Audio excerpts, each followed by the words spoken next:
자, 오늘 이 시간 우리에게 주시는 말씀 보시겠습니다. 구약 성경 사무엘하 8장 13절에서 14절까지 말씀입니다. 구약 성경 474조. 찾으셨으면 우리 같이 한 목소리로 합독합니다. 다윗이 소금 골짜기에서 에돔 사람 18,000명을 쳐 죽이고 돌아와서 명성을 떨치니라. 다윗이 에돔에 수비대를 두되 온 에돔에 수비대를 두니 에돔 사람이 다 다윗의 종이 되니라.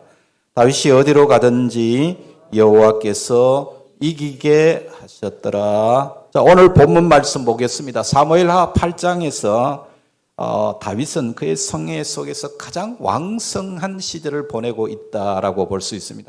여러분, 우리가 이 사무엘상, 사무엘하 말씀을 지금까지 계속 공부하면서 거기서 깨닫는 은혜는 다윗이 그저 평안히 부모 잘 만나서 혹은 운이 좋아서 그렇게 해서 정말 평안한 삶 속에서 왕의 자리에 올라간 것이 아니죠. 너무너무 극심한 고난과 정말 어려움을 겪으면서 그 속에서 하나님께서 연단하시고 훈련하셔서 정말 이렇게 왕의 자리에 올라왔는데, 이 8장을 읽어보면은 계획하는 일마다 잘 되고 블레셋이나 모압이나 암몬이나 에돔이나 다른 민족과 전쟁할 때마다 승리하게 된다는 것을 우리에게 말씀하고 있는 것이죠. 자, 여러분 6절 말씀 한번 볼까요? 6절 말씀. 6절을 읽어보겠습니다. 시작. 다윗이 다메섹 아람에 수비대를 두매 아람 사람이 다윗의 종이 되어 조공을 바치니라. 다윗이 어디로 가든지 여호와께서 이기게 하시니라. 자, 오늘 읽었던 본문 14절 한번 더 읽어보겠습니다. 다윗이 에돔의 수비대를 두되 온 에돔의 수비대를 두니 에돔 사람이 다 다윗의 종이 되니라. 다윗이 어디를 가든지 여호와께서 이기게 하셨더라. 저는 이기게 하셨더라. 누가? 여호와께서 이기게 하셨다라고 하는 이 말이 얼마나 큰 은혜가 되는지 모릅니다. 여러분, 아람 사람, 에돔 사람이 다윗의 종이 되게 하시고 전쟁할 때마다 이기게 하셨다. 누가? 하나님께서 이기게 하신 거예요. 그래서 우리가 앞서 지난 시간에 보았던 7장에 다윗이 하나님 앞에 하나님께서 다윗을 두고 언약하신 말씀을 우리가 보았는데요. 그 언약 가운데 2절 말씀만 다시 한번 읽어보겠습니다. 7장 8절 9절 말씀인데요. 자, 읽어보겠습니다. 그러므로 이제 내 종 다윗에게 이와 같이 말하라. 만군의 여호와께서 이와 같이 말씀하시기를 내가 너를 목장 곧 양을 따르는 데서 데려다가 내 백성 이스라엘의 주권자로 삼고 네가 가는 모든 곳에서 내가 너와 함께 있어 네 모든 원수를 네 앞에서 멸하였은즉 땅에서 위대한 자들의 이름같이 내 이름을 위대하게 만들어 주리라. 하나님께서 다윗의 삶 속에 승리를 주시고 번창하게 하시고 축복하신다는 것을 이미 하나님께서 그 다윗의 연단과 고난의 시간을 통과하면서 그 훈련의 시간들을 잘 이겨낸 다윗에게 하나님이 놀라운 언약을 주신 것이죠. 그러니까 지금 이 8장에서 누리고 있는 다윗의 승리는 단순한 승리가 아니라 하나님께서 미리 약속하신 승리라는 것을 우리가 알 수가 있는 것입니다. 이 말을 바꾸면 지금까지 다윗이 고난당하고 그리고 가난하게 살고 방랑자로 쫓기며 살았던 것 역시 하나님께서 이 온전한 승리를 주시려고 이기게 하시려고 하는 과정이었다라는 것을 우리가 알 수가 있는 것입니다. 단순히 아무 일 없는 평범한 삶 속에서 단순하게 승리가 주어진 것이 아니라 그 고난의 삶의 여정을 겪으면서 그 과정 속에서 하나님께서 허락하신 은혜라는 것이죠. 그래서 우리가 잘 될 때 하나님께서 하셨습니다. 하나님께서 이렇게 이루셨습니다. 이 고백도 굉장히 중요한 고백입니다. 그런데 반대로 어려울 때도 하나님께서 나를 지금 이렇게 인도하고 계신다는 고백이 우리에게 필요한 겁니다. 지금 여러분들이 겪고 있는 고난이나 어려움이 그저 단순하게 고난을 주시는 그 고난이 아니라 하나님께서 여러분들을 진정한 하나님의 백성으로 세워가시는 과정이라는 고백이 우리에게 있어야 된다는 그런 이야기죠. 그래서 모든 어려움이 끝나고 형통한 상황에서도 그 공로를 자기가 차지하는 것이 아니라 하나님께서 이기게 하셨다고 고백하는 사람이 그게 진짜 믿음의 사람이라는 것을 알 수가 있는 것입니다. 그래서 우리가 한번 따라 해볼까요? 하나님께서 이기게 하셨습니다. 하나님께서 승리하게 하셨습니다. 여러분, 우리가 이 고백을 해야 됩니다. 자, 그러면 왜 하나님께서는 어떤 때는 고통스럽게 하시다가 어떤 때는 형통하게 하시는가? 고난을 주실 때와 형통을 주실 때의 기준이 뭘까요? 왜 하나님께서 고난 주시고 왜 어떨 때는 형통하게 하시느냐는 겁니다. 믿음이라는 것은요, 여러분, 하나님을 믿음의 대상으로 결정하고 나를 하나님에게 맞춰가는 것이 우리의 믿음입니다. 내가 원하는 것을 하나님께 요구해서 하나님 이렇게 해주세요, 저렇게 해주세요 하고 자꾸 하나님을 나에게 맞추려고 하는 것이 아니라 나를 하나님께 맞추는 것이죠. 그러니까 그러려면 어떻게 됩니까? 내가 부인되어야 됩니다. 그렇지 않으면 하나님을 온전히 믿을 수 없습니다. 바른 믿음을 가졌다는 것은 자기를 버렸다 하는 그런 뜻입니다.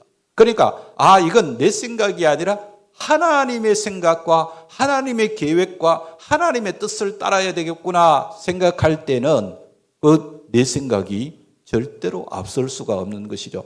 내가 원하는 바, 내가 기대하는 바 하는 그런 것들을 우리는 내려놓을 수 있는 마음이 있어야 되는데 그게 우리가 가져야 할 믿음의 자세라는 것이죠. 그래서 믿음은 자기 거절, 자기 부인을 전제로 하는 것입니다. 자기가 부인된 만큼 그 사람의 신앙이 성숙된다는 것을 우리가 알아야 되는 것입니다. 우리가 이 땅에서 믿음으로 사는 때로 시련을 겪기도 하고 사람에게 배신당하기도 하고 또 계획했던 일들이 잘못되는 경우를 많이 경험하게 되죠. 왜 우리가 예수 믿고 믿음으로 사는데 그런 일이 올까? 이걸 여러분들이 잘 보셔야 됩니다. 그 이유는 주님만 붙잡아라. 주님만 의지하라는 거예요. 너 사람 의지했다가 너 사람에게 배신당했지. 너 물질 의지했다가 물질에 너 실망했지. 이런 마음이 우리 속에서 올 때는 이 일을 통해서 하나님께서 하나님만 의지하라고 하시는구나 라는 것을 우리가 깨닫는 것이 너무너무 중요한 것입니다. 그러니까 우리가 문제가 발생할 때 그 문제를 해결하려고 고민하기 이전에 이 문제를 왜 하나님이 이 문제를 주셨는가 하는 원인을 찾아야 됩니다. 내가 하나님을 붙잡으면 문제는 해결되고 다음 단계 수준으로 우리의 신앙이 이제 성숙되는데요. 그러나 주님을 붙잡지 않고 인간적인 방법으로만 문제를 해결하려고 하면 그 문제가 해결되더라도 또 다른 문제가 생깁니다. 이게 우리 인생의 삶이라는 것입니다.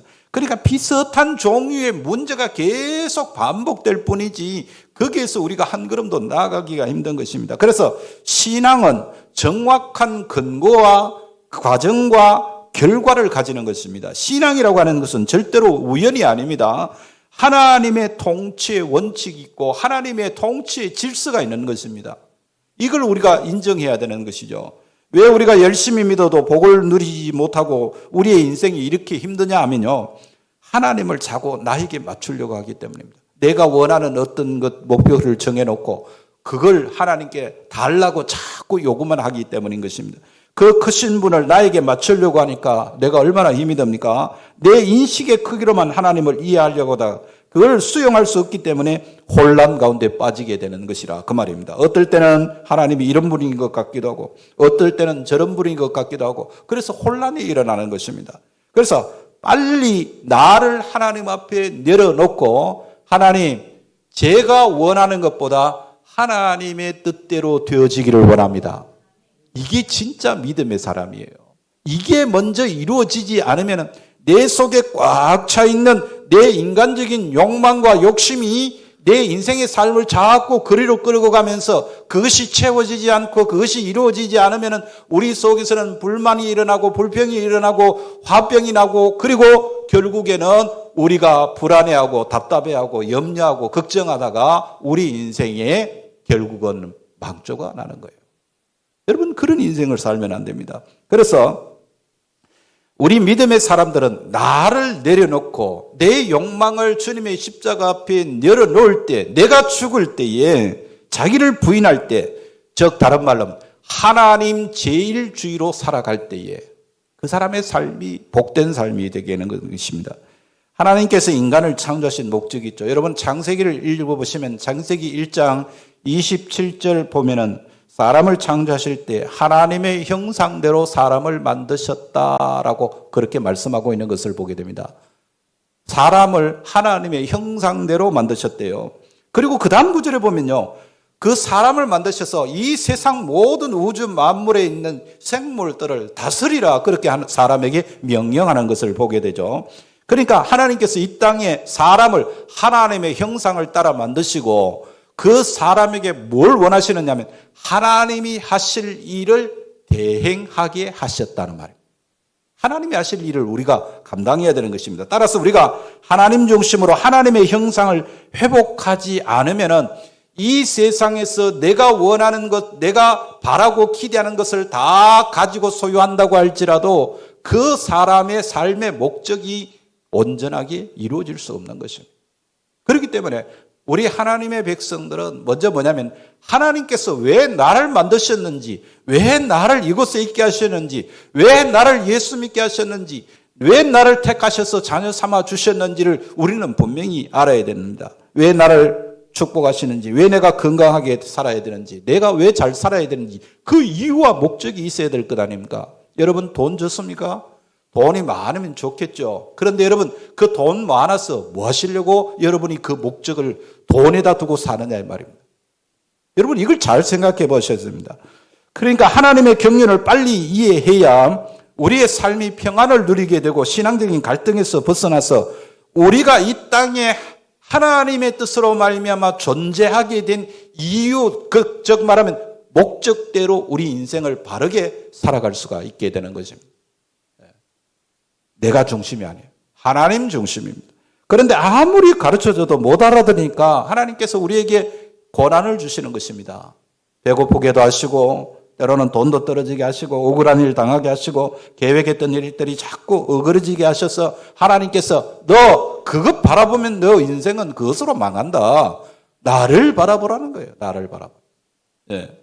사건이 일어날 때마다 하나님의 기대를 갈망하면서 내가 중심이 아니라 하나님 중심으로 나를 바꾸어 가기를 원하시는 것이죠. 그래서 시간이 지날수록 내 모습이 자꾸 하나님의 형상으로 세워져 가는 것. 이것이 믿음 생활입니다. 결국 하나님은 사람을 통해서 하나님의 뜻을 드러내시고 하나님 나라를 이루어 가시는 겁니다.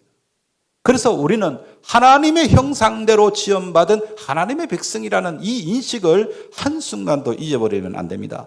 여러분 우리가 다윗을 지금 공부하고 있잖아요. 다윗은 일찍 하나님의 택함을 받은 사람입니다. 어릴 때부터 하나님께서 다윗은 내 마음에 합한 사람이라고 했습니다. 그러니까 하나님의 마음에 딱 들었습니다.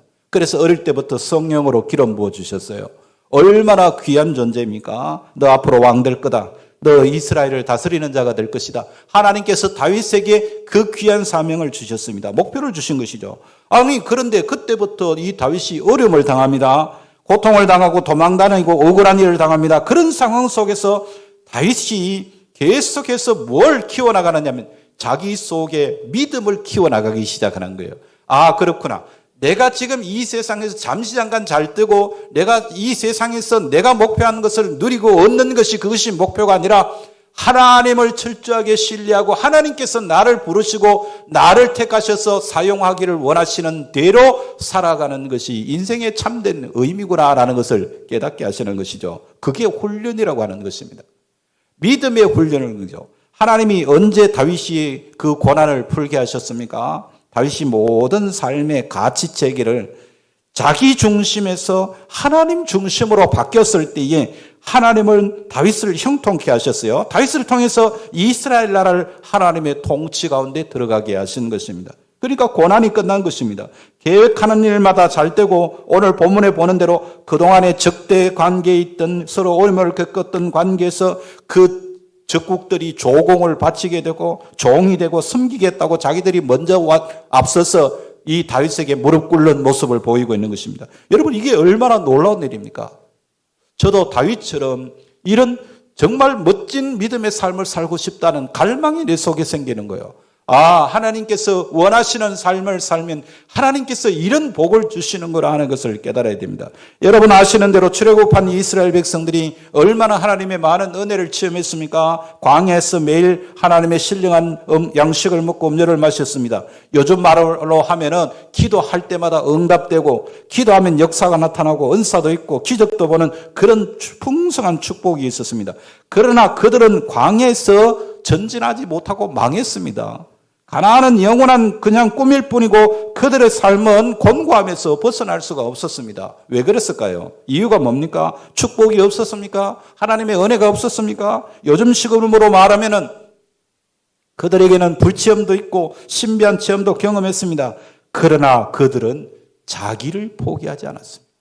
자기 속에 있는 세상적인 욕망을 포기하지 않았다는 것입니다. 자기 갈망, 자기 욕심을 버리지 못했죠. 그래서 여러분 철저하게 자기를 버려야 됩니다. 하나님 중심으로 살아야 됩니다. 그렇게 될 때 마침내 하나님의 통치가 실현되고 우리는 이 땅에서 하나님을 대행하는 그러한 통치권자로서의 삶을 살아가는 복된 삶을 살 수 있게 되는 것입니다. 여러분 다윗의 모습을 한번 보십시오. 어떻게 변화됐습니까? 오늘 11절 12절 말씀 보겠습니다. 한번 읽어보겠습니다.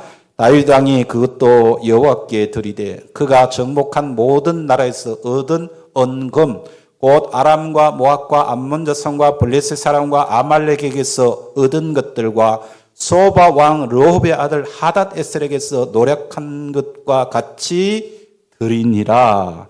드리니라. 그렇게 반복되어 나오죠. 여러분 가난하게 살 때는 하나님 중심으로 살다가 부자가 되면 그게 자기 능력과 자기 힘으로 얻은 것인 줄 알고 하나님을 외면하고 사는 사람들이 있습니다. 또 반대로 잘 될 때는 하나님의 은혜라고 했다가 어려워지면 하나님이 나를 버렸다고 하나님을 떠나는 사람도 있습니다. 예. 우리는 어려울 때나 잘 될 때나 하나님의 도우심으로 살아가고 있다는 것을 인정해야 되는 것입니다. 예. 다윗이 그동안에 얼마나 어려운 삶을 살았습니까? 마침내 그는 많은 연단의 과정을 통해서 시험에 합격했습니다. 그리고 왕의 자리에 섰습니다. 하나님께서 다윗을 축복하셔서 사울은 전쟁마다 승리하게 하셨죠. 그동안에 이스라엘을 괴롭혔던 나라들이 굴복하고 자원에서 속국이 되어서 조공을 바치겠다 그럽니다. 그러니까 이건 인간적으로 보면 계속 승승장구하는 것입니다. 예. 일이 너무너무 잘 되는 것입니다. 그러나 다윗이 자기가 그런 삶을 살아서 다른 나라로부터 조공을 받았던 아니면은 탈취를 했던 그런 것들로 통하여서 부를 누리는 것이 다윗의 삶의 목표가 아니었습니다. 그 다음을 보시면요. 그 많은 물질을 하나님이 다윗에게 주셨을 때 그걸 자기를 위해서 그저 비축해 두는 것이 아니라 그걸 하나님께 드리는 거예요. 이게 중요합니다. 돈을 줘도 자기 욕심 챙기지 않고 하나님을 위해서 쓸 수 있는 사람, 하나님의 것을 하나님의 것으로 구별해서 드릴 수 있는 사람으로 하나님이 그렇게 다윗을 키우신 것입니다.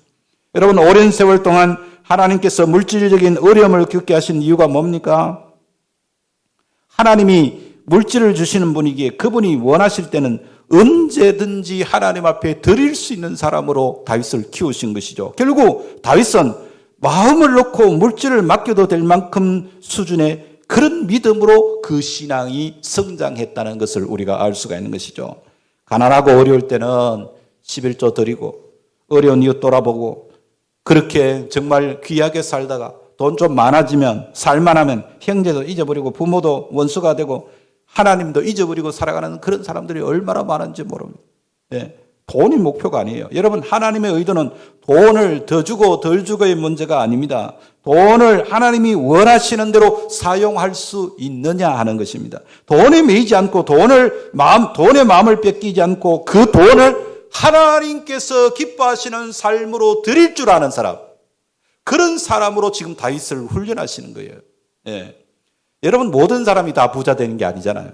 물질의 복을 받는 사람들이 있습니다. 중요한 것은 내가 복받아서 얼마를 모았다 하는 것이 중요한 것이 아니라 하나님이 요구하실 때 그 물질을 기꺼이 드릴 수 있는 사람, 이건 내 것이 아니라 하나님이 맡기신 것으로 믿고 내놓을 수 있는 사람, 이것이 하나님의 대행자입니다. 제가 여러분 이런 설교를 하면 야 우리 목사님 헌금 설교 많이 한다 그렇게 오해하시는 분들인데 저는 헌금을 이야기하는 게 아닙니다. 우리의 삶에 물질뿐만 아니라 우리의 건강이든 우리 인생의 시간이든 재능이든 하나님께서 우리의 삶을 통하여서 하나님께서 기대하시는 바가 있는데 그게 뭐냐면 하나님이 원하시는 하나님의 통치권을 가지고 믿음의 사람답게 살아가라는 거예요. 우리는 그것을 못하는 것입니다. 몸이 아플 때 하나님 이 병만 고쳐주시면 주님 위해서 헌신하겠습니다. 몸 아플 때 그런 기도 드려보셨습니까? 그런데 그런 기도 드렸다가 응답받아서 나오면 어떻게 됩니까? 언제 그런 기도 드렸나 싶게 그걸 잊어버립니다. 예. 그러니까 하나님의 의도를 모르는 거예요. 왜 우리의 삶이 하나님께서 그런 고난을 주시고 힘든 과정을 겪게 하시는지를 우리가 모르는 거예요. 군대에 들어가면요, 훈련소에 들어갑니다. 그냥 집에서는 엄마, 아빠 해주는 밥 먹고 재밌게 잘 친구들하고 놀다가 군에 들어갔더니만 머리 빡빡 깎고 군복 입혀놓고 얼마나 고생을 시키는지 몰라요. 그 진흙바닥에 그냥 기고 들어 누워서 기고 하면서요. 고생을 하는 거예요. 그런데 그런 고생을 시키는 이유가 뭘까요? 너희들 세상에서 평안하게 잘 살았으니까 한번 고생해봐라. 그래서 고생시키는 게 아니에요. 진짜 군인 만들기 위한 거예요. 하나님께서 하나님의 택한 백성들을 왜 고생시키겠어요? 여러분들이 지금 당하고 있는 어려움과 고난은 무엇 때문에 예수 그리스도의 십자가 구속의 은혜로 구원받은 우리를 하나님의 자녀 삼아주시고 이 땅에 사는 동안 왜 고생하면서 힘든고 어려운 시간 보내게 하실까요? 하나님의 의도하신 바가 있는 거예요. 그 목적하신 바를 우리가 바로 깨닫는 것이 중요한 것입니다. 그동안 다윗이 겪었던 어려움은 저주가 아닙니다. 하나님의 목표를 향해서 계속 전진하고 있었던 것이죠. 환경은 우리를 하나님께로 끌고 가는 하나님 사랑의 다루심입니다. 그래서 우리 환경을 귀하게 여겨야 되는 겁니다. 지금 내가 처한 환경 때문에 낙심하는 사람은 믿음의 사람이 아닙니다. 야, 저 사람 저런 환경 속에서 어떻게 살까? 주위의 사람들이 나를 그렇게 보더라도 나는 하나님이 나를 붙들고 계시기 때문에 하나님께서 이 고난과 이 어려움을 통해서 나를 훈련하고 계신다. 아멘. 하나님 이 과정 잘 통과하게 해주세요. 하나님 바라봐야 됩니다. 그래야 승리하는 것입니다. 예. 다윗은 어려울 때 하나님 중심으로 살았습니다. 또 왕권을 주시고 축복을 주시고 물질을 주시고 그동안 원수관계로 지냈던 나라들이 다 상전으로 섬긴다고 할 때도 교만하지 않고 여전히 똑같은 마음으로 하나님의 것으로 구별하여 하나님의 뜻을 실현하는 사람이 된 것입니다. 여러분 복받기 싫은 사람 있습니까? 하나님의 뜻을 이해하고 잘 될 때도 하나님의 것으로 분별할 줄 알아야 진짜 복이에요. 예. 오늘 15절 이하를 보면요. 같은 말씀이 역대상 27장에도 나오는데요. 다윗이 내각을 구성합니다. 왕이 됐으니까 이제 밑에 중요 요직에 말하자면 행안부 장관, 그 다음에 외교부 장관 이런 장관들 세워야 되지 않겠습니까? 그런데 소위 고위직이라고 하는 30자리의 고위직이 있었는데 7자리만 자기가 원하는 지파 사람들을 세우고 나머지 23자리는요. 다른 지파의 사람들을 뽑았었어요. 이건 굉장히 중요한 이야기. 오늘날 정치하는 사람들도 이 지혜를 배워야 됩니다. 심지어 자기를 호위하는 경호원을 선택할 때도 12지파 안에서 안 뽑고 항복하고 들어온 소수민족인 그렛 사람과 블렛 사람을 등용해서 일하도록 배려한 거예요. 그러니까 다윗이 얼마나 믿음으로 하나님만을 바라보면서 국가를 운영하고 있는가를 볼 수가 있는 것이죠. 하나님이 다윗을 오랫동안 다루시고 연단하셨던 일이 뭐냐면 너는 나의 마음으로 나라를 다스릴 수 있겠느냐 하는 거예요. 하나님의 마음으로 나라를 다스릴 수 있겠느냐. 그러니까 내가 너로 출세하게 하고 내가 너로 성공하게 하고 내가 너로 왕권을 주고 내가 너에게 물질을 주고 너로 사람들에게 영향을 끼칠 수 있는 그런 실력을 줄 것이다. 그때 네가 내 마음으로 그들을 대하고 그들을 통치할 수 있겠느냐.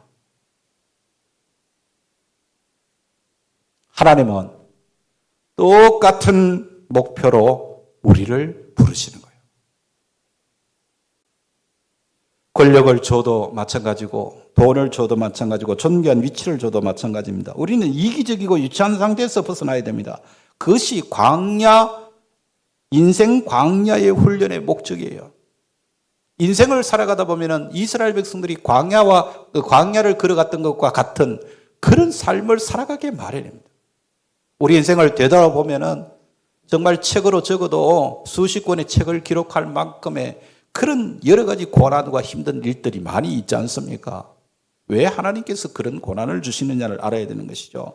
하나님이 돈을 주셨을 때 그 돈을 하나님이 원하는 대로 쓸 수 있는 사람, 하나님이 다른 사람보다 뛰어나게 하셨을 때 자기 야망을 위해서 사는 사람이 아니라 정말 하나님을 위해서 자기의 생각을 버리고 객관적인 자세에서 사람을 섬기고 봉사할 수 있는 사람, 이것이 하나님의 훈련의 목적입니다.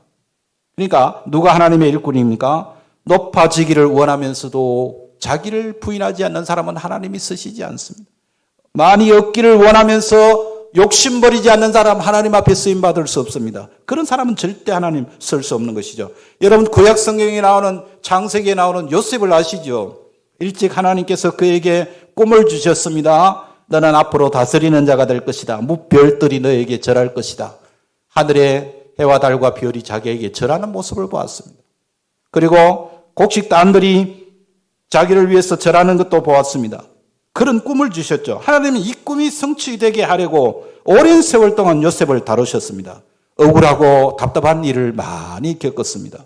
그러나 마침내 총리가 되었습니다. 어린 나이에 부모를 떠나 이국 땅에서 고생할 때 얼마나 힘들었겠습니까?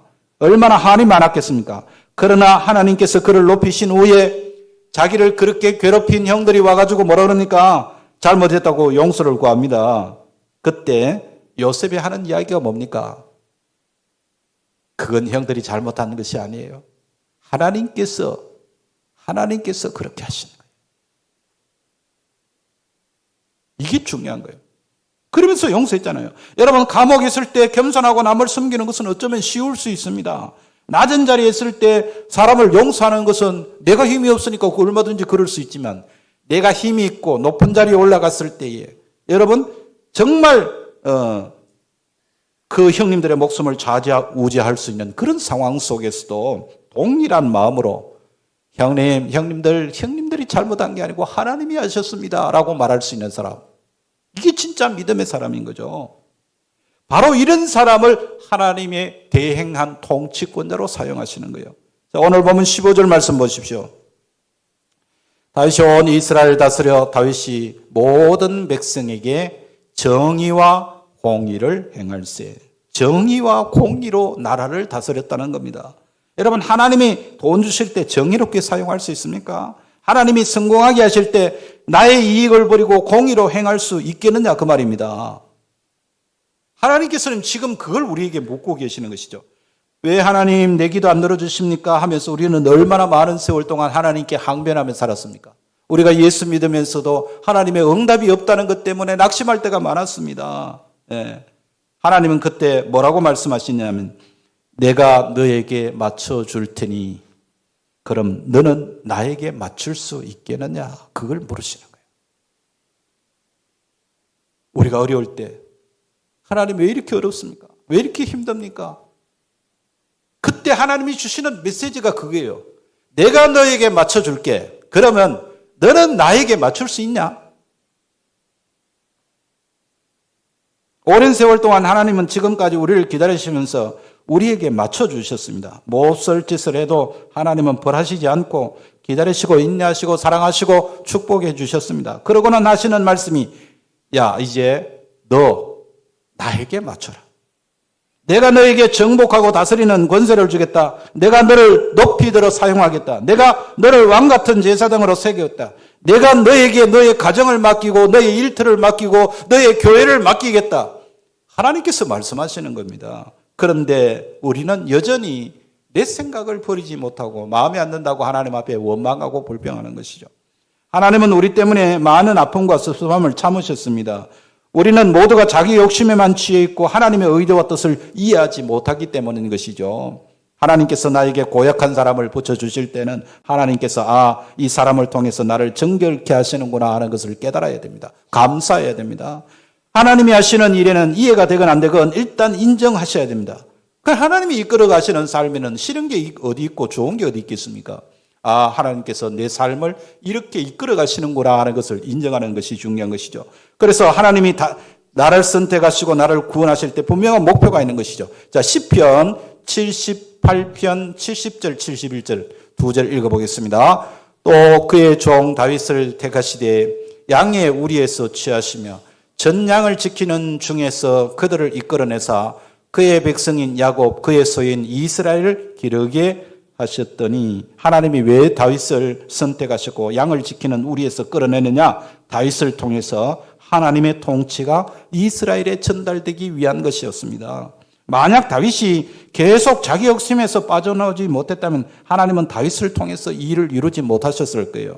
나와 하나님과의 수직적인 관계가 부여해지고 평강을 경험하고 형통할 이유가 있다면 그것은 내 곁에 있는 사람들을 우리가 그 사람들에게 그 영향을 끼치기 위해서 하나님께서 주신 것입니다. 내가 아내 된 내가 은혜를 받았다면 하나님과의 관계가 회복된 것이죠. 그렇다면 빨리 그 관계가 남편과의 관계로 뻗어나가야 됩니다.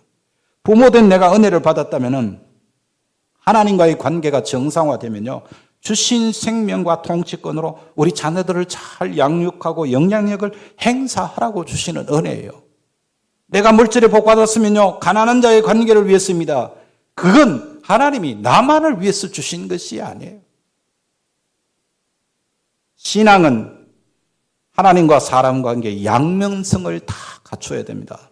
하나님으로부터 은혜 받았다면 마땅히 사람을 잘 섬길 수 있어야 됩니다. 위로부터 공급을 받는 것이고 그것들로 사람을 대신해서 땅에서 정복하고 다스리는 일을 해야 되는 것이죠. 그래서 하나님을 두려워하고 하나님을 공경하고 더불어서 사람을 사랑하고 사람을 섬기게 하기 위한 것이 바로 뭐냐면 공의로운 신앙이요 성경적인 신앙입니다.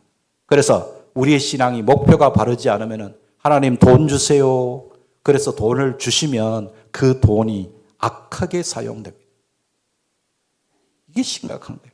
목표가 분명하지 않은 것은 바르게 될 이유가 없죠. 그러니까 많은 것을 얻는 것보다도 더 중요한 것은 바른 방향이 설정되는 것이 중요하다.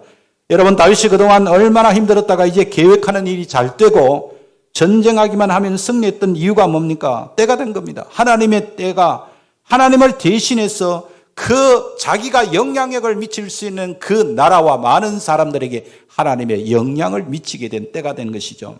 오늘 저는 여러분들에게 묻습니다. 혹시 삶에 풀리지 않는 문제가 있는 성도들이 있을 줄로 압니다. 그 이유를 여러분 깊이 생각해 보십시오. 가나안을 주시려고 애굽에서 출애굽시켜 데리고 나왔는데 왜 자꾸 지연시킬까요? 그건 하나님 때문이 아니고 나 때문입니다. 네.